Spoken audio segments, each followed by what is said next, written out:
మాట్లాడుతున్నావు? ఏమైంది నీకు? నాకేం కాలేదు, నువ్వే పిచ్చి పట్టిన దానిలా ప్రవర్తిస్తున్నావు. ఎవరికి పిచ్చో అర్థమవుతూనే ఉంది. Don't talk. ఏదో సరదా పడుతున్నావు, ఎందుకులే అని నీ సంతోషం కోసం నేను సర్దుకుపోతుంటే దాన్నే హ్యాబిట్గా మార్చుకున్నావు. ఏంటి ఆ పార్టీలు, ఏంటి ఆ డాన్సులు? కల్చర్కు కూడా ఓ లిమిట్ ఉండాలి. అంటే నన్నే అనుమానిస్తున్నావా? అలా మాట్లాడి నా క్యారెక్టర్ని తక్కువ చేయకు. తిరుగులకైనా ఖర్చులకైనా ఓ లిమిట్ ఉండాలి.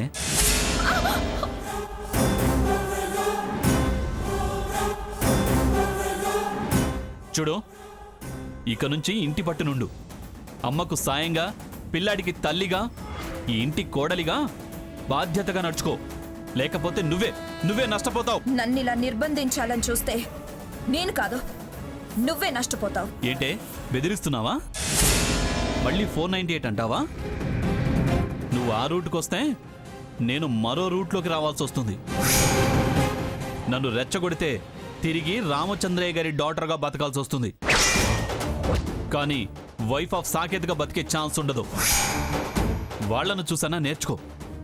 వాళ్ళవి ఎక్కే మెట్లవుతున్నాయి, నీవి దిగే మెట్లవుతున్నాయి. వాళ్ళు అక్కడికి చేరతారు, మనం ఇంకా కిందికి దిగజారుతాం. Take care. చాటుమాటుగా మీ గ్రాని అందిస్తుంటే బతుకుతున్నారు వాళ్ళు. వాగకు. ఎంతసేపు వాళ్ళ మీదేనా ఏడవడం? ఒకసారి నీ బతుకు గురించి ఆలోచించు. ఫ్రెండ్స్ ఫ్రెండ్స్ ఫ్రెండ్స్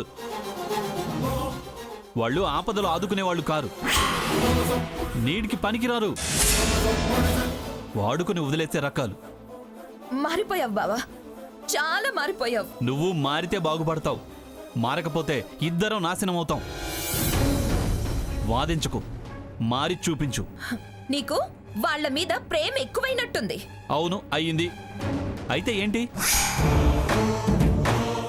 నీలా పగ పెంచుకొని పతనం అవటం కంటే ప్రేమని పెంచుకొని బాగుపడటం మంచిది. అరే, చెడిపోతాం అంటుంటే వాళ్ళ మీద ప్రేమ, వీళ్ళ మీద ప్రేమ ఎక్కువైంది అంటామే.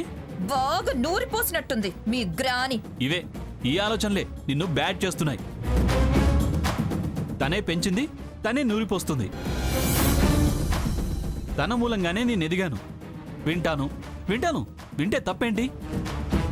తప్పులు ఎదగటం కాదు, చెప్పింది తినడం నేర్చుకో. ఈ గది దాటి బయటికి వెళ్ళావో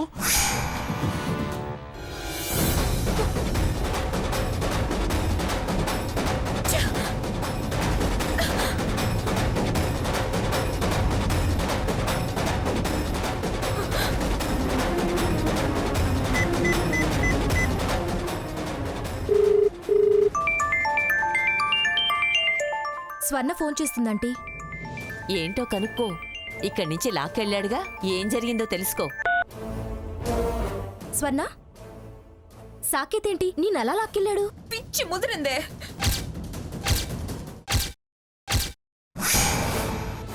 మంచి పని చేశావు.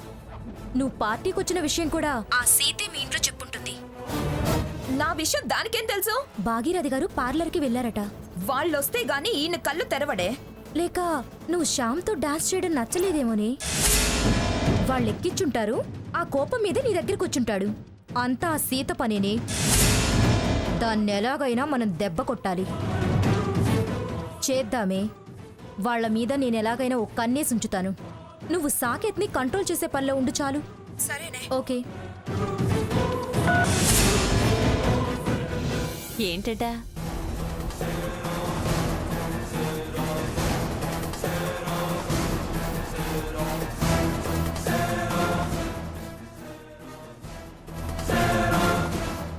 నువ్వన్నట్టు వాళ్ళ మీద నిఘా పెట్టు.